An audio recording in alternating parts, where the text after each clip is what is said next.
In this session, I want to speak to you about your responsibilities as a facilitator. Very important points for you to note that will either make or break your school, that will ensure the success of the school. The first thing that you need to understand is that you are the responsible person in the school. You are responsible to your pastor. You're responsible to the leadership that you relate to. You are responsible to the students. And you are responsible to the regional oversight of live school in your area. And as long as you can understand that you are in a position of responsibility, I believe it really will help you to run the school. The second thing I want to say to you is that you are responsible to recruit the students. A lot of people would want to come along and say, I think you should take this one, I think you should take that one. Ultimately, I believe that you need to make sure that you have the right students on board. You need to be the one that goes to your pastor and say, you know what, on this Sunday, I'd like you to make the announcement that the school is going to start on whatever the date is, and then ask the pastor to also get his weight behind bringing people, bringing an awareness of the school to the people so that they could make a decision. Why should he do that? Because if he does, then the people realize the pastor really is excited about the school actually running. I also want to say, as you recruit your students, don't just recruit them from your own church. Look around at some of the churches around you, because there may be a whole lot of them, or a whole lot of people out there that would love to be trained, that want to serve the Lord, that have been looking for something like this for a long time. In actual fact, we oftentimes get people say, I've been praying for years to find something that could equip me to actually reach the lost. And so look around. You may be surprised to find out how or where you find other students. And then, of course, the other thing that I've done with great success in the past is I've taken my students and I've put them on almost a road show. Whilst we are going through the school, I send them to churches and different places, and I let them tell their story of what God's doing in and through their lives, because people, when they hear that, they're like, maybe I also want to be part of that. And so, second responsibility is then a responsibility to recruit students. The third thing is, it is your responsibility to arrange a suitable venue where the school is going to be presented. And that may be, and it may be in a church, maybe a room in the church, it may be a lounge in a home, it could be, quite frankly, any kind of place. We have started live schools in a hut. I think some of the most successful live schools are actually run in a lounge or a room where people are sitting relaxed and they're able to watch the videos and then able to talk with each other about what they have learned during that time. Make sure that you choose a safe place where people are not scared to walk to it. Make sure that you choose a place that is reasonably quiet. And I know in some communities that's difficult, but at least try and get to a place where it's not too noisy. Make sure it is convenient for people to come and travel to. If your school is way on the other side of the city, many of your students may not be able to come all the time. Make sure that your venue is well taken care of, that it is clean, that it is well prepared before every session. And make sure that it's closed up and locked up well after you have had your session. The fourth point I want to share with you as your responsibility is to ensure that your equipment is working well. Please don't get to the class and say, oh my goodness, I forgot the TV wasn't working. Make sure your equipment is working before you actually get to the class. And if you can, and you should, get there maybe a half an hour before the time, set up your equipment, test your equipment, make sure that it's working, make sure the electricity is on, make sure there are some, chairs that people can sit on, and maybe a table if they want to write some notes and they maybe want something like that. Just make sure that all of that stuff in the venue is there. Your other responsibility is to take good care of the equipment and the curriculum. First of all, Oftentimes, the television set and the equipment that you're using doesn't belong to you. It belongs to somebody else. And make sure that it's locked away. Make sure that it won't be stolen. We've had that many times over where somebody has left it out and then it gets stolen and they get there for the next class and the TV is gone. Please don't do that. Make sure your equipment is locked in a safe place. I think that's really, really important, to say the least. The sixth point I want to say is, after the session is completed, you need to lead your students in a discussion. What does that mean? That means you need to know what is in the curriculum. You need to know what is in that hour of teaching that you are showing them. Now, if you are the first time facilitator, you may not have gone through the school and you may not have had time to go through an hour's session before you get to the class. If that be the case, you will have to be super attentive during the class that you can make enough notes in which those notes you would say, these I think are the real points to discuss and the real points to talk about. I would suggest that by the time you get to your second intake or your third intake, you will have a much better idea of what the teaching is all about, and you'll be able to kind of pinpoint the key things that you want these people to talk about. But the fact is, you want everybody to participate. I found that sometimes in that discussion, you get 2 or 3 people that they want to hog the thing. You know, they just want to be the ones that are talking. And as a facilitator, you need to literally be able to go around the room and say, well, what do you think about that? And what do you think about this? And actually draw them out. And it's amazing to see when you draw people out how they begin to respond and how they begin to participate. And sometimes those that are quiet are those that bring the greatest value to that discussion. Why do we want to discuss it? Well, think about it. The person has heard the teaching. The person has watched the teacher. That's the beauty of live school. Now the person has the opportunity to talk about that whole situation, and that helps them to cement what this teaching was all about. Now, the seventh thing I want to say to you is once they have watched the video and you have facilitated a discussion around that topic, the seventh thing is ensure that your students are writing their one-page notes. We expect them to write a one-page A4 set of notes on every hour they've watched. What does that mean? Well, that means that by the time they finish the curriculum, they have a file with 240 pages of notes. Now let me say to you, you as the facilitator needs to make sure that each one of them have a file. You need to make sure that when you get together next time you do a teaching, that the first thing you do is can I please have your notes?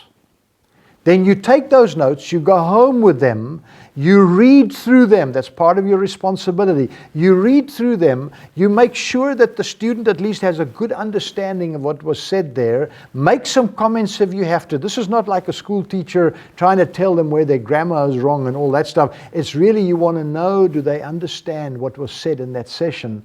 And then you'll give it back to them. So don't hold on to the notes. The responsibility is theirs to take care of their notes.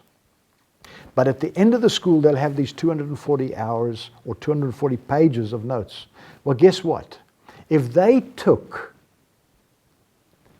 those 240 pages of notes and went to a place where they plant a church, they could literally preach for 4 years from those notes if they preached one sermon on a Sunday. It would really help them when it comes to planning their church and begin to disciple their people.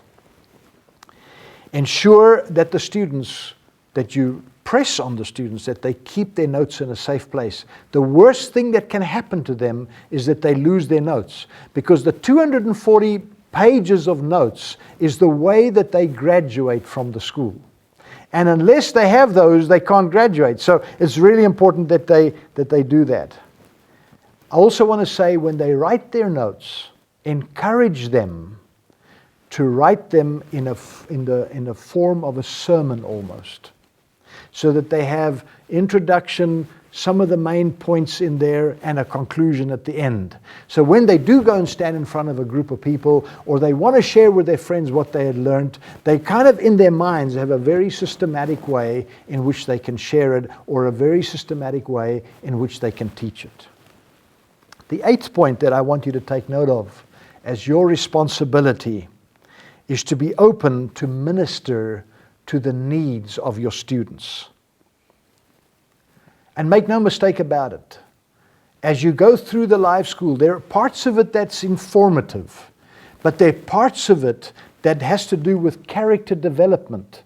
There are parts of it that has to do with, people that live with bitterness and unforgiveness and all kinds of stuff like that, that needs to be dealt with, because if it's not dealt with, then they're never going to be successful in ministry. And sometimes people have such issues in those areas that if you don't minister to them, they may never be set free. I have found that some of our students, when we got close to them, they got so hurt in their past. They have not known how to forgive people that have hurt them in the past. And because of that, it's something that bugs them all the time. And now here they are in a position where when they go through some of this teaching, where the Lord may surface some of those things. And as He surfaces it, they may just share it with you. When they do, please don't just shift it aside. When somebody takes you into their confidence, whether it's in the group or individually, when somebody takes you into their confidence, make sure you're ministering to it. And let me say this to you, if you're a man, never minister to a lady on her own. And if you're a lady, never minister to a man on his own. Get somebody to join you. Never get into a situation where you compromise either themselves or yourself. But it's still important to be able to minister to them and work through some of those issues that are there that need to be dealt with. The 9th point that I want to share with you is do your administration well. Many of our facilitators fall down on this one because administration is not nice. When I started out in the ministry, I thought that I was going to be teaching and preaching 95% of the time, and I was going to be doing a couple of other things just 5% of the time. And to my absolute amazement, I found out that I spend more time with administration than I do in actual ministry. It's not wrong, it's right, because you need to do what you do well. And to be able to do that well, you need to make sure that you are doing what you're doing in terms of admin well. Send your reports to your pastor on time. Send your reports to your live school representative on time. Don't let the guy, from a regional perspective, be phoning and sending emails and how's it going, and tell us the stories. Tell us what's going on there. We want to know what's happened in church planning. We want to know who's helped somebody to establish a vegetable garden, or somebody to start a business, or we want to know about people's lives that have been changed. Why? Why do we want to know? Because we can tell those stories to others that will encourage them to do a better job. And I think that's really important. Make sure that you build a file for every one of your students. So whatever information you get, whatever information you kind of, when you're speaking to them and etc., you put it all into that file so that one day when you need to, and you referred back to that student, you can open it up and say, oh, I remember who the student is. This is who they were. This is where they're from, etc. And why do you need that information? Not just for one day when you want to look back, but sometimes you send them on outreach and there's something has gone wrong in their home or at their hometown. Now you need to connect with father, mother, family, whatever. You're going to need telephone numbers. You're going to need contact addresses. You're going to need to know where they are. So administration is really critical as your responsibility in the life school. And then the last one, of course, and you're going to have a whole session on this, is how to arrange your outreaches. But I want to say to you, it is your responsibility to arrange an outreach. Please don't go solo on this. Go talk to your pastor about where should the outreach be. Why do I say that? Because the pastor probably has an area that he feels like this is the next place where we're going to plant a church. And it would not be wise for you to want to go and do an outreach over here when he's trying to plant a church over there. Rather, get the church behind you, get the pastor behind you, get the people behind you, and let them see that you are working in advancing the kingdom in the right way. Ensure that your students know what is expected of them during the outreach. And I'm sure in the next one of the other sessions, you will be told that in no uncertain terms. When you do prepare your outreach, give every one of your students a specific job. Don't let everybody stand around wondering what to do next. Let everyone know what they have to do and how you expect them to do it. This will help you to develop their skills. It will help you see the progress in the student. You'll begin to understand how the student is growing in the Lord.